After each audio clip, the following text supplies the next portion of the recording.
বাংলাদেশের সুপারস্টার সবচেয়ে বড় তারকা কিং খান নামে পরিচিত ঢাকাইয়া সিনেমার জনপ্রিয় নায়ক সাকিব খানের তুফান সিনেমার একটি রোমান্টিক গানের শুটিং ভাইরাল হয়েছে ইতিমধ্যে।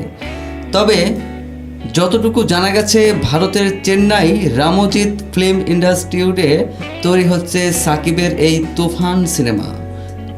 বিগ বাজেটের এই সিনেমার সেট তৈরি করেছেন রামজিৎ ফিল্ম, যা জানালো পরিচালক রায়হান রাফি। তেলেগু, হিন্দি সেই বিখ্যাত বাহুবলী ছবির সিনেমাও তৈরি হয়েছিল এই ফিল্ম ইন্ডাস্ট্রিতে, যেখানে প্রথমবারের মতো সাকিব খান সিনেমা তৈরি করতে চলেছে। মজার বিষয় হলো, এই সিনেমাতে সাকিবের পাশে অভিনয় করছেন বাংলাদেশের আরেক গুণী অভিনেতা চঞ্চল চৌধুরী। সাথে থাকছে ভারতের যিশু সেনগুপ্ত, নায়িকা হিসেবে থাকছে মিমি চক্রবর্তী ও বাংলাদেশের নাবিলা।